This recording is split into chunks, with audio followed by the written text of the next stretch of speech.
안녕하세요. 이영우 세무사입니다. 오늘은 영수증은 돈이다라는 제목으로 세금 이야기를 하고자 합니다. 사업을 하다 보면 세금은 피할 수 없는 벽이죠. 그래서인지 세금은 최대한 줄이고 싶은 사람의 마음인 것 같습니다. 세무사인 저도 마찬가지입니다. 세금에 대한 관심을 기울이고 절세 방안을 찾는 것도 그 일환이라고 할 수 있습니다. 그것이 장부 작성을 잘 하는 것입니다. 절세의 기본은 정규 영수증을 잘 받아야 세금을 줄일 수 있습니다. 즉, 장부 작성은 영수증 등 증빙 자료에 의하여 거래 사실을 장부에 기록하는 것을 말합니다.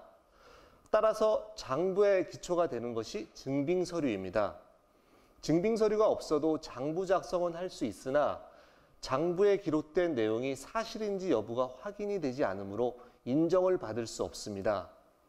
장부는 격리 직원이나 세무 대리인에게 위임해도 되지만 증빙 서류는 다른 사람이 챙겨줄 수 없으므로 사업자 자신이 그때 챙기는 것이 가장 좋습니다.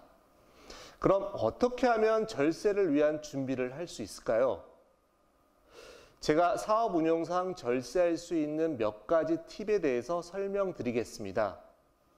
첫 번째는 세금계산서, 계산서, 신용카드, 현금 영수증 등은 정규 영수증에 해당하고 간이 영수증은 정규 영수증이 아니므로 3만 원 초과 경비는 정규 영수증을 받아야 합니다. 만약 적격 증빙을 받지 않으면서 복식부기 의무자인 경우에는 거래 금액의 2%에 해당하는 증빙불비 가산세가 나옵니다.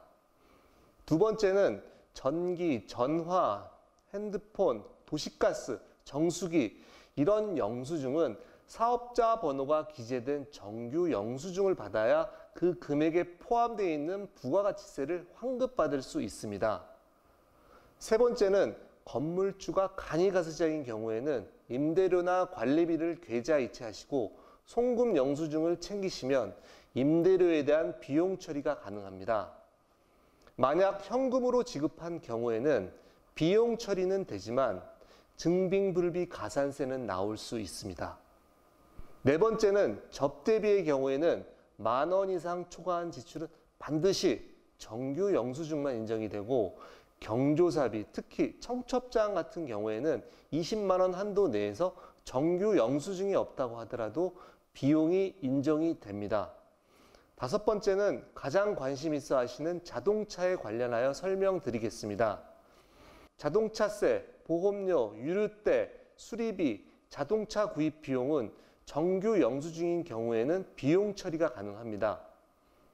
특히 경차, 9인승 이상 승합차, 화물차의 경우에는 10% 부가가치세 환급도 가능합니다. 즉, 모닝이라든지 카니발 9인승, 스타렉스 등에 대한 유지 구입 비용에 대해서는 부가가치세 환급이 가능하다는 의미입니다. 마지막으로 사업용으로 사용한 것이 확실하시다면 임직원 명의의 카드 사용분도 경비 처리 및 부가가치세 환급도 가능합니다.